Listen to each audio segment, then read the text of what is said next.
Hello students, welcome to English channel. Welcome to Sri Vidya Bharati Metric Higher Secondary School, Sakrampalayam, Namakkal. Welcome to YouTube classes. Today in plus 2, we are going to deal with the 6th poem, Incident of the French Camp by Robert Browning. Okay, let's start with, as usual, with the author introduction. The poet, who is Robert Browning? The poet Robert Browning narrates an incident at the French camp in the War of 1809 between France and Austria in a dramatic version. So this poem is entirely different from the other poems. Okay, so it is in a dramatic monologue. Okay, he describes the brave action of a valiant soldier whose heroic devotion to duty and his pride in its inspiring and worthy of admiration. Okay, so this is what we are going to see. Okay, before going to the poem, let's know about the background of the story, so that as I told, this poem is entirely different from the other poems, so you should know the history of the battle. Okay, see, this poem has been composed by Robert Browning. Okay, side by I'll explain in Tamil, don't worry. He was the most highly esteemed poet of the Victorian age. So, Robert Browning belongs to Victorian age, the poet of Victorian age. He wrote with full force of his imagination and poetic power. In this fast-moving and exciting poem, the poet describes the courage of during French attack on Ratisbonne. So, இன்னைக்கு நம்ம என்ன பார்க்க போறோம் அப்படின்னா, இந்த Ratisbonne, okay, அந்த இடத்துல ஒரு தாக்குதல் நடத்துகிறாங்க. ஓகேவா? ஸோ அதை பற்றி தான் அந்த ஃப்ரெஞ்ச் அட்டாக். ஓகே, ஒரு French attack on Ratisbonne. So அதை பற்றி நம்ம பார்க்க போகிறோம். ஓகேவா? இது ஆக்சுவலாக இது உண்மையான நடந்த சம்பவம். ஓகேவா? ஸோ அதை அவருடைய கற்பனை இதில் அழகாக சொல்லியிருக்காங்க. இன் 1890 the French army attacked the German city, okay, Ratisbonne, under the command of Lanes யார் அப்படின்னா மார்ஷல். ஓகே, ஸோ அவருடைய தலைமையில் தான் போர் தொடுக்கிறாங்க. ஓகேவா? ஸோ அதான் அவர் தான் லேன்ஸ் அப்படின்னு சொல்கிறது. இப்போ இன்னும் உங்களுக்கு கிளியராக நான் சொல்கிறேன். Okay, the French attack on Ratisbonne. In 1890, the French army attacked the German city. நல்லா புரிஞ்சுக்கோங்க, யார் அட்டாக் பண்ணுறது? French army வந்து ஜெர்மன் சிட்டி Ratisbonne அப்படிங்கிற ஒரு இடத்த என்ன பண்ணுறாங்க? அட்டாக் பண்ணுறாங்க. யாருடைய தலைமையில் அப்படின்னா லேன்ஸ் அப்படிங்கிற ஒரு தலைமையில். சரியா? The French emperor, okay, Napoleon Bonaparte stood on. ஆக்சுவலாக இவர் யார் அப்படின்னா, இவர் வந்து ஃப்ரெஞ்ச் எம்பரர். நல்லா புரிஞ்சுக்கோங்க. இவர் வந்து யார் அனுப்புகிறார் அப்படின்னா, யாரோட தலைமையில் அந்த பொறுப்பை கொடுக்குறாரு அப்படின்னா லேன்ஸ் அப்படிங்கிற பொறுப்பை கொடுத்து அவருடைய தலைமையில் அனுப்புகிறாரு. ஸோ இவர் வர வரைக்கும் இவர் தான் வந்து வெயிட் பண்ணுறாரு, ரொம்ப ஆவலோட வெயிட் பண்ணுறாரு. ஓகே, அவர் மவுண்ட் மேலே நின்றுட்டு ரொம்ப ஆவலோடு என்ன பண்ணுறாங்க, வெயிட் பண்ணிகிட்ருக்கிறாரு. நம்மளுக்கு வெற்றி கிடைக்குமா கிடைக்காதா அப்படிங்கிற ஒரு இதில் வந்து நின்றுட்டு பார்த்துட்ருக்கிறவர் யார் அப்படின்னா இந்த நெப்போலியன். ஓகே, நெப்போலியன் தான் லேன்ஸ் அப்படிங்கிற அந்த மார்ஷல் லேன். ஓகே, அவரை தான் அனுப்புகிறாரு. ஸோ பார்க்க, the French emperor Napoleon Bonaparte stood on the little mound at a distance of about a mile or two. ஓகேவா?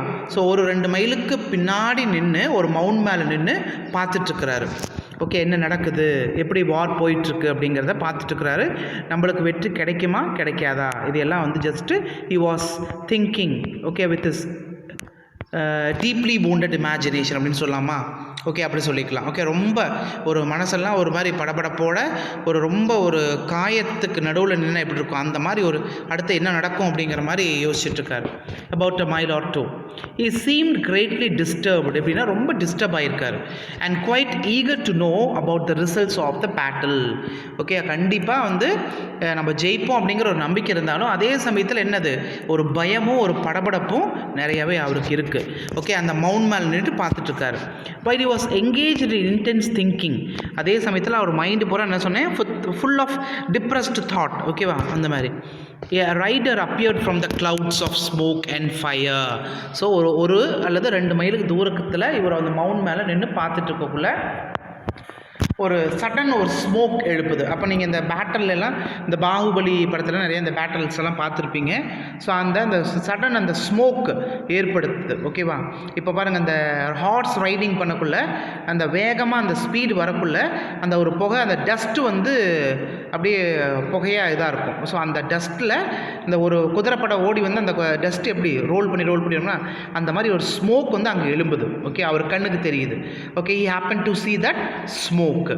Okay, he drew the bridle when he reached the mound.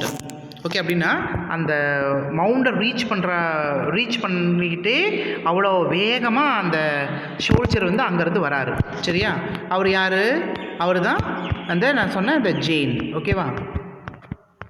Sorry, lanes. ஓகேவா? He drew bright when he reached the mound. He was seriously wounded. நல்லா என்னது காயம்பட்டிருக்கிறாங்க. இப்போ ஒரு போருக்கு போகிறது தான் சாதாரண விஷயம். போரில் நம்ம நிறைய பார்த்துருக்கோம். ஓகே, ஸோ 2 பேர் சண்டை போட்டுக்குவாங்க, ரொம்ப வந்து காயமெல்லாம் ஆகிடும் அவங்களுக்கு. Hence he compressed his lips so tightly that no blood drop came through his mouth. அப்படின்னு என்ன சொல்கிறாங்க அப்படின்னா, அவருடைய வாயை பார்த்திங்கன்னா நல்லா இறுக்கி முடிக்கிறார். இப்போ ஆக்சுவலாக இவருடைய நோக்கம்லாம் என்ன ஒரு நியூஸ் வரும் அப்படிங்கிற நோக்கத்திலேயே நின்றுட்டுருக்கிறாரு. ஓகேவா? யார்? அவங்கள அனுப்பி வச்சவர். ஓகேவா? அவங்கள அனுப்பி வச்சவர் வந்து நின்றுட்டுருக்கிறாரு. ஓகே, பாருங்கள், இந்த மாதிரி இந்த மவுண்டில் நின்று எதிர்பார்த்துட்ருக்குள்ளே தான் அங்கேருந்து ஒரு ஷோல்ஜர் வந்து பாருங்கள். ஓகேயா? இவர் தான் வந்து அந்த குதிரையில் அப்படி படையெடுத்து ஒடியாராரு. ஓகேவா? பாருங்கள், இந்த மாதிரி நோக்கி வந்துட்டுருக்கிறாரு. இந்த மாதிரி பாருங்கள், இந்த போர் இதை தாண்டி இப்படி வந்துட்டுருக்காங்க. ஓகேவா?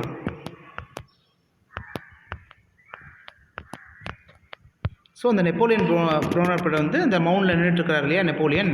ஸோ பார்த்துட்ருக்காரு. ஆனால் அவருடைய மைண்டில் என்ன செய்தி வரும், அவ்வளோதான். அந்த ஊண்டு ஆயிருக்காரா ஆகலை அப்படிங்கிறது இவர் கவனிக்கலை. ஓகேவா? நல்லா புரிஞ்சுக்கோங்க. அவங்க வராரு, வந்து அவனுடைய மவுத்தெல்லாம் அப்படியே டைட்டாக இறுக்கி மூடியிருக்கான். ஓகேவா? ஏன்னா அந்த வாயிலிருந்து அந்த ரத்தம் வெளியே வந்துடக்கூடாது அப்படிங்கிறதுக்காக. யார்? அந்த young ஷோல்ஜர். This young soldier gave a happy news to the emperor that his army had captured the city. அப்போ ஒரு அழகான ஒரு நியூஸை, okay, he delivers that we have won. நாம் ஜெயிச்சிட்டோம் அப்படின்னு சொல்கிறாங்க. Hearing this, Napoleon became very happy, but suddenly he realized that the soldier was seriously wounded. Okay, so Napoleon வந்து ரொம்ப ஹாப்பி. ஆனால் அட் த சேம் டைம் இவர் அப்படியே பார்க்குறாரு, சடனாக ரியலைஸ் பண்ணுறாரு, ஐயோ இந்த ஷோல்ஜர் வந்து ரொம்ப wound ஆகியிருக்கிறத அப்போ தான் அவர் பார்க்குறாரு. He asked the soldier if he was wounded. Okay, காயம்பட்டிருக்கியோ அப்படின்னு சொல்லி கேட்குறாரு. அதுக்கு ஷோல்ஜர் வந்து கடைசியாக ஒரு வார்த்தை சொல்கிறார். The soldier replied that he was almost killed. நல்லா புரிஞ்சுக்கோங்க, நான் வந்து காயமடையலை, நான் கொல்லப்பட்டேன். ஓகேவா? Saying this, he fell beside the emperor and died there. Okay, அங்கேயே கால் அப்படின்னு சொல்லிவிட்டு உடனே காலில் அவருடைய காலில் விழுந்த நெப்போலியனோட காலில் அப்படின்னு என்ன அர்த்தம், அந்த உயிரை வந்து இறுக்கி பிடிச்சிக்கிட்டு வந்திருக்கிறாரு அங்கேருந்து. அந்த நல்ல செய்தி சொல்லணும். அப்போ இது வந்து நம்மளுக்கு என்ன தெரியுது அப்படின்னா, அந்த ஒரு டியூட்டி, ஒரு டாஸ்க் வந்து நம்ம கையில் நம்மளுடைய சுப்பீரியர் கொடுக்குறாங்க. அதை நம்ம கரெக்டாக இப்போ இவர் நினச்சிருந்தா அங்கேயே இப்போ ஆக்சுவலாக இவர் கில்டு. ஓகேவா? இப்போ ஒரு சாகர நிலைமை இருக்கிறாரு, அங்கேயே கூட உணர்ந்து செத்து போயிடலாம். ஆனால் இல்லை, நம்மளுக்கு கொடுத்த ஒரு வேலையை, ஒரு டாஸ்க்கை வந்து ஒரு சுப்பீரியர் நம்ம கொடுக்கக்குள்ள அதை நம்ம கரெக்டாக நம்ம வந்து என்ன பண்ணணும், அதை கரெக்டாக வந்து அவங்க எதிர்பார்ப்பை நம்ம கரெக்டான இதில் முறையில் கம்ப்ளீட் பண்ணணும் அப்படிங்கிற ஒரு எதிர்பார்ப்பில் இவர் தன்னுடைய உயிரை கையில் பிடிச்சிட்டு வராரு. அந்த சந்தோஷமான செய்தியை சொல்லிட்டார். அப்படின்னா என்ன அர்த்தம், நீங்கள் கொடுத்த டாஸ்க்கை நான் கரெக்டாக முடிச்சுட்டேன் அப்படின்னு சொல்லி அவர் காலடியில் விழுந்து செத்து போயிடுறாரு. Okay, in this was the young soldier sacrificed his life to perform his duty. Okay, so Napoleon யார்? இப்போ நம்ம சொன்னோம்லையே நெப்போலியன், அதேமாரி இந்த ஃப்ரெஞ்சு இந்த ஷோல்ஜர். ஓகே, நெப்போலியன் போனாபரேட் அப்படிங்கிறவர் வந்து was a French statesman and military leader. ஓகேவா? who led many successful campaigns during the French Revolution. Okay, French ரெவல்யூஷனில் இவர் நிறைய இதை பண்ணியிருக்காரு. The French revolutionary wars and was emperor of the French from 1804 until 1814 and again briefly in 1815 during the 100 days அப்படிங்கிறதுல நிறைய இதுக்கு அவர் தலைமை தாங்கியிருக்கிறார். ஓகேவா? ஸோ பாருங்கள், இவரோட இதெல்லாம் ஹிஸ்ட்ரியெல்லாம் சொல்லியிருக்காங்க. ஓகேவா?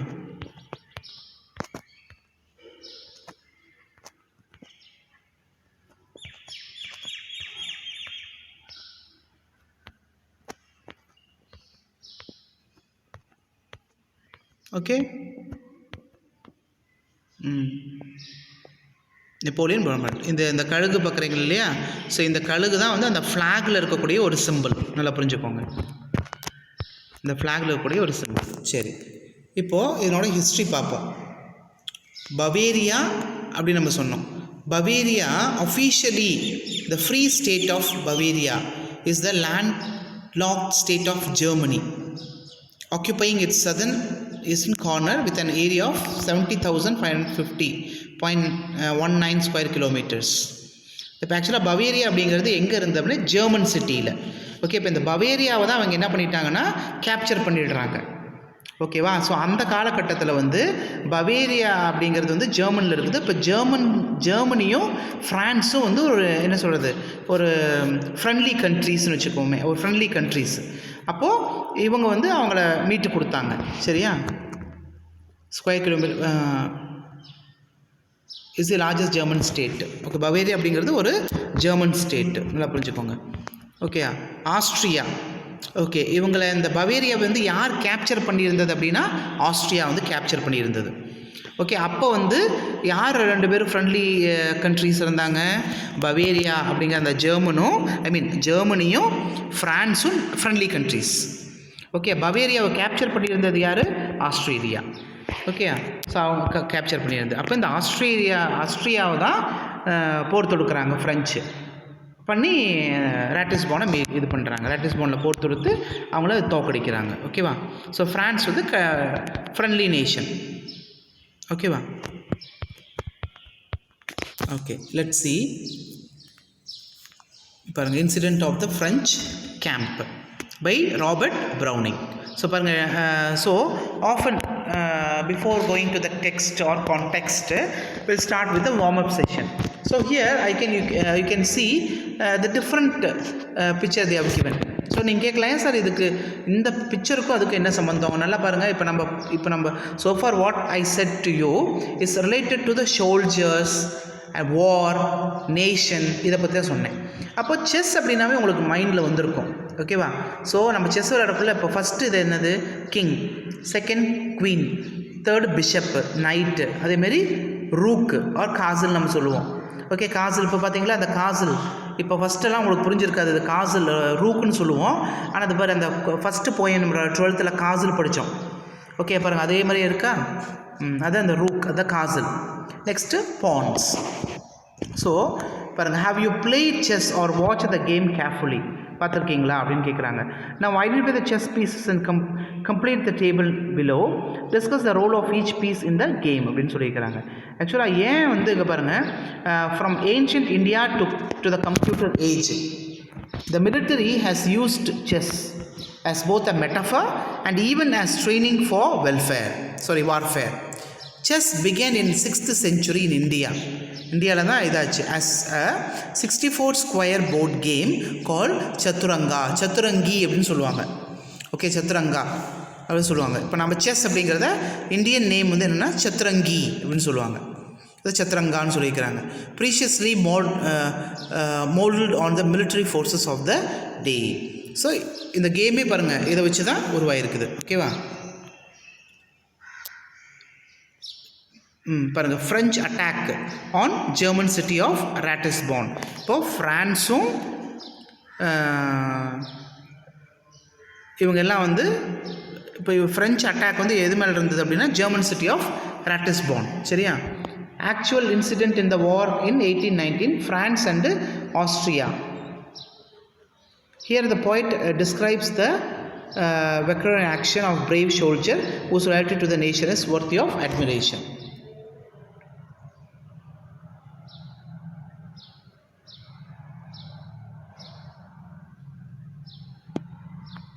ஓகேவா பாருங்கள். Before you begin to listen to the poem, let's know about the interesting background of the incident of the French camp. Napoleon Bonaparte was originally an officer in French army, became the army chief and the legendary warrior, who later known for his military skill and genius. The poem Incident of the French Camp narrates an actual incident in the war in 1809 between France and Austria, led by Napoleon. Okay va? Napoleon was standing on the little mound. Actually இது யாருக்கு நடுவில் வந்து அந்த வார் நடக்குது அப்படின்னா between France and Austria. நல்லா புரிஞ்சுக்கோங்க, ஃப்ரான்ஸும் ஜெர்மனியும் வந்து ஃப்ரெண்ட்லி நேஷன். ஓகேவா? பவேரியா வந்து கேப்சர் பண்ணது யாருன்னா ஆஸ்ட்ரியா. ஓகே, ஸோ அதனால தான் ஃப்ரான்ஸ் என்ன பண்ணுறாங்க அப்படின்னா ஆஸ்ட்ரியா மேலே போர் தொடுக்குறாங்க. ஓகேவா? ஸோ இங்கே நான் எழுதிக்கிறது நீங்கள் கன்ஃபியூஸ் ஆகிடாதீங்க. French attack on German city of Ratisbon. Standing on the little mound eagerly. இப்போ ஆக்சுவலாக நெப்போலியன் வாஸ் ஸ்டாண்டிங் எங்கே நின்றுட்டுருக்கிறாருன்னு சொன்னேன், மவுண்டில். Eagerly looking towards Ratisbon. His mind was oppressed with anxious thoughts, and he said to himself that all his ambitious plans would come to nothing if Lanes failed to storm Ratisbon. So இந்த மைண்டில் நம்ம தோத்துட்டோம் அப்படின்னா நம்மளோட போட்ட planning எல்லாமே collapse ஆகிடும் அப்படின்னு சொல்லி அங்கே லேனில் நின்றுட்டுருக்காங்க. ஓகேவா? So before going to the lines, just Robert ப்ரௌனிங்கை பற்றி இங்கே டெக்ஸ்ட்டில் என்ன கொடுத்துருக்காங்கன்னு just we can read. Robert Browning, 7th May 1812 to 12 December 1889, was an English poet and playwright whose mastery of the dramatic monologue made him one of the foremost Victorian poets. He was born in Camberwell, a suburb of London, on 7th May 1812. He was educated mainly at home, but he attended a short course in Greek at London University. His poems are known for their irony. Irony அப்படின்னா ஏதாவது ஒரு உள்குத்து இருக்கும், அதான் irony நம்ம சொல்கிறோம். மறைமுகமான இது டைரக்டாக சொல்லாமல் மறைமுகமாக சொல்லியிருப்பாங்க, அதான் ஐரணி நம்ம சொல்லுவோம். Characterisation, dark humour. ஓகேவா? அண்ட் தென் சோஷியல் கமெண்ட்ரி அப்படின்னா issues in the society. Okay, அதுதான் சொல்கிறோம். பீப்புளோடைய ஜஸ்டிஸ்க்காக போராடுறது. அதுமாரி ஹிஸ்டாரிக்கல் செட்டிங்ஸ். இப்போ நம்ம போயமே என்னது ஒரு ஹிஸ்டாரிக்கல் செட்டிங்ஸ் மூலியமாக தான் பண்ணியிருக்காங்க. And challenging vocabulary and Sintex. அது என்ன சார் சின்டெக்ஸ் அப்படின்னா ரூல்ஸ்னு அர்த்தம். Okay, Sintex. He developed a unique form of conversational unrhythmic words. இப்போ இதை நம்ம வந்து unrhythmic words தான் சொல்லுவோம். Okay, the collection of dramatis personae and the book length epic poem Ring and the Book made him a leading British poet. By 1881, in recognition of his outstanding contribution to literature, a literary society called Browning Society was அப்போது அந்த அளவுக்கு ஒரு popular இருந்ததுனால browning சொசைட்டின்னு ஒன்று ஆரம்பிக்கப்பட்டது அப்படின்னு சொல்லியிருக்கிறாங்க. Okay, so let's start with the poem. So see, the poem describes an act of chivalry. That means what? Brave and courage, gallantry, patriotism, ஒரு நாட்டுப்பற்றுன்னு சொல்கிறோம் இல்லையா, and sacrifice on the part of a young French soldier. தன்னுடைய உயிரை பணைய வைக்கிறார், அது sacrifice. Okay, நாட்டுப்பற்று அப்படின்னு தான் patriotismக்காக. ஓகே, ஸோ இவர் தான் யார்? லேன்ஸ்ன்னு சொன்னால் இல்லையா, ஜீன் லேன்ஸ் இவருடைய முழு name.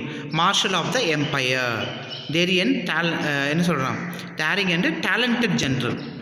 Okay, Marshal Lannes led the French army and there was sudden attack on the city. எங்கே? ராட்டிஸ்பானில். ஓகேவா? சடன் அட்டாக் இது பண்ணுறாங்க. Let see. You know, we French stormed Ratisbon. Ratisbon எங்கே இருக்குது? A city in Austria. நல்லா புரிஞ்சுக்கோங்க, a city in Austria. A mile or so away on little Mound, Napoleon stood on our storming day. இப்போது இப்போ ஆக்சுவலாக இதை வந்து ஒரு கான்வர்சேஷன் மோடில் கொண்டுட்டு வராரு ஆத்தர் ப்ரௌனிங். ஓகேவா? என்ன சொல்கிறாங்க? ஜஸ்ட் he says, உங்களுக்கு தெரியுமா? Okay, we French. ஓகே, நாங்கள். ஓகே, அந்த ஃப்ரெஞ்ச் ஆர்மி அப்படிங்கிறாரு. We French stormed. Okay, that means what? Attacked Ratisbon. ஓகேவா? அப்போ என்ன சொல்கிறேன், a mile or so away on a little mound, that means hillock. Okay, hill. நாங்கள் பக்கம் முதல்ல அந்த பிக்சரில் காமிச்சோம் பார்த்தீங்களா, அந்த மாதிரி. இங்கே பாருங்கள், இந்த பிக்சரில் காமிச்சல ஃபஸ்ட்டு.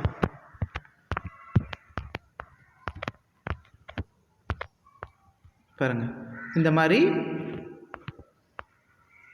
இதில் நின்றுட்டு ஒரு மைல் அல்லது 2 மைலுக்கு முன்னாடி நின்றுட்டு அந்த ராட்டிஸ்பானை பார்த்துட்ருக்காரு, அந்த போர் எப்படி போயிட்டுருக்கு அப்படின்ட்டு.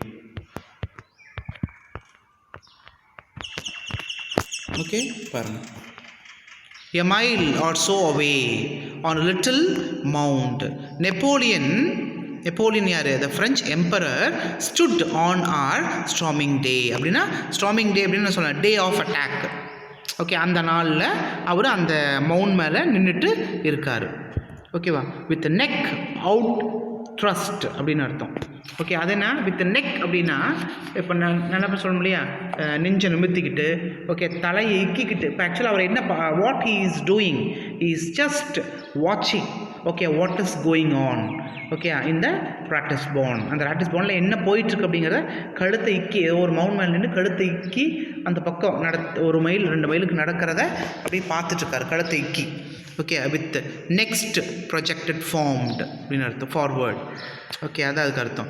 You fancy how, can you imagine, அந்த அந்த இதை நீங்கள் நினச்சி பாருங்கள். ஜஸ்ட் யூ இமேஜின், கற்பனை பண்ணி பாருங்கள், கற்பனை பண்ணுங்கிறாரு. அதை கற்பனை பண்ணி பாருங்கள். அதை இப்படி அந்த மவுண்ட் மேலே நின்றுட்டு கழுத்தை இக்கிக்கிட்டு எப்படி இருந்திருப்பாருங்கிறத இமேஜின், அதை ஃபேன்சின்னு சொல்கிறோம். ஓகேவா? இமேஜ் பண்ணி பாருங்கள் அப்படிங்கிறார்.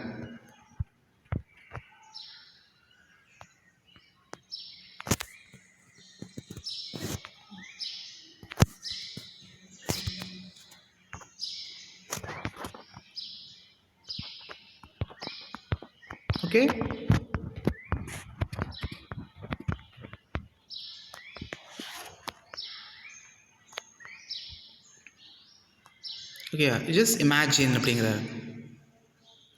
With neck out thrust, you fancy how, legs wide, arms locked behind. அப்போ என்ன சொல்கிறாங்க, at the back was wide space between his legs, held tightly. அப்போது காலை நல்லா விரித்து வச்சு கழுத்தை நீட்டிக்கிட்டு அப்படி பார்த்துட்ருக்காரு. as if to balance the prawn brow. பார்க்குறதுக்கு எப்படின்னா, இப்போது நம்ம ஒரு சிந்தனையில் இருந்தோம்னா, இப்போ நம்ம கோபமாக இருந்தோம் அப்படின்னா தன்னுடைய அந்த ஐப்ரோ வந்து மேல் போகும். இப்போ அவர் சோகத்தில் இருக்கிறாரு அப்படிங்கிறத விட ஒரு பேர்டன்சம், அதான் ஒப்ரஸிவ் வித் இட்ஸ் மைண்டு பூரா நம்ம ஜெயிக்க மாட்டோமா, நம்மளோட பிளானு கரெக்டாக வருமா வராதா, இந்த மாதிரி ஒரு இதில் இருக்கிறாரு இல்லையா. ஸோ அதுதான் அந்த ஃபுல் ஆஃப் இந்த இதில் வந்து நின்றுட்டுருக்கிறாரு. ஓகேவா? ஸோ அது அதுக்கு அர்த்தம். Okay, you know, we French stormed Ratisbon a mile or so away. On a little mound, Napoleon stood on our storming day. With the neck out thrust, you fancy how, legs wide, arms locked behind, as if to balance the prawn brow. Prawn brow அப்படின்னா, அந்த ப்ரௌன்னா இந்த டவுன்வேர்ட்ஸ்னு அர்த்தம், ப்ரோனா நம்மள eyebrow. ஓகேவா? oppressive with its mind. ஓகேவா?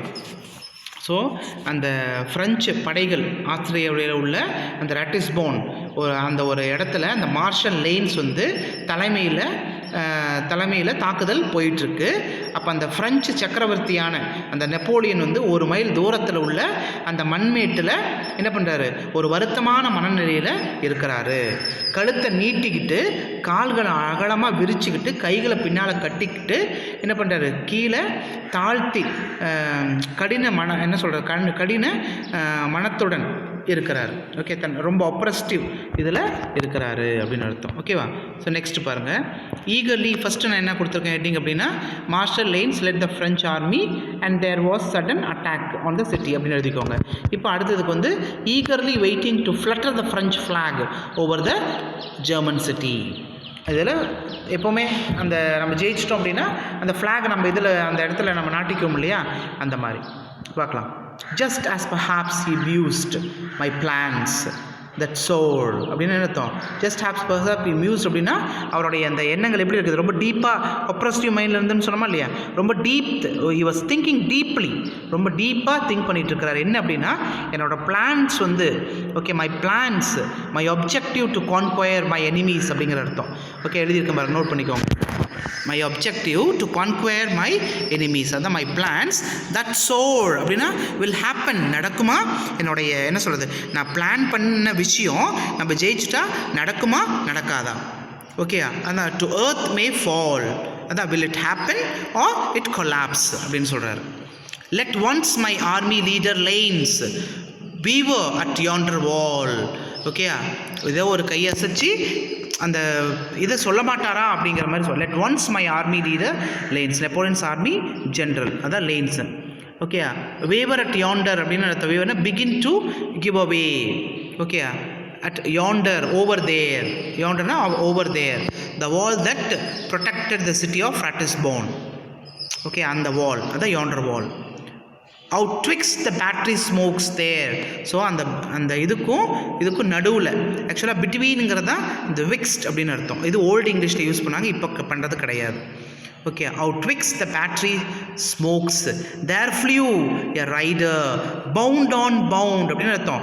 ரொம்ப வேகமாக, okay, வேகமாக நம்ம வித் ஃபுல் ஸ்பீடு, அதான் கலூப்பிங் அப்படின்னு சொல்கிறோம் இல்லையா, வித் ஃபுல் கலூப்பிங் ஸ்பீடு. ஓகேவா, வித் ஃபுல் கலூப்பிங் ஸ்பீடில் அங்கேருந்து என்ன பண்ணிகிட்ருக்கிறாரு, வந்துட்டுருக்கிறாரு. ஓகேவா, a full galloping nor bridle drew until he reached the mound. Okay, அந்த மவுண்டை நோக்கி வர்ற வரைக்கும் அவருடைய ஸ்பீடு வந்து கொஞ்சம் கூட இதாகலை. அப்படியே ரொம்ப என்ன சொல்கிறது, ரொம்ப ஸ்பீடாக வந்துட்டுருக்குறாங்க அப்படின்னு அர்த்தம். ரொம்ப ஸ்பீடாக வந்துட்டுருக்காங்க. ஓகேவா, அதை ஜஸ்ட் ஹேப்ஸ் யூ யூஸ் அப்படின்னா இனி வர காலங்களில் அந்த செயல்கள், ஓகே, ராட்டிஸ்போன் போரில் வெற்றிக்கு பின்னாடி தான் முடிவு செய்ய முடியும் என்பதை உணர்றார் யார், நெப்போலியன். எப்போ வந்து அந்த ஜெர்மனியோடைய அந்த நகரத்தில் ஃப்ரெஞ்சு கொடியை வந்து நம்ம இது பண்ண முடியும் அப்படின்னு பார்க்குறாருன்னு வச்சுக்கலேன். அதுமாரி வெற்றி செய்தி, அதுக்கு அந்த வெற்றி செய்திக்காக நெப்போலியன் என்ன பண்ணுறாரு, அந்த ஃப்ரெஞ்சு வீரை வந்து அங்கே வர அந்த புகை மூட்டத்துக்கு நடுவில் வேகமாக வந்துட்டுருக்கிறார். ஓகே, அதை வந்து அவர் நோட் பண்ணுறார். Okay, so here I will stop, I will continue in the next class. Okay, hope you have enjoyed this, presented by N. Ramesh Kumar, HOD Department of English, Sri Vidya Bharati Metric Higher Secondary School, Sakrambalayam, Namakkal. Thank you, students.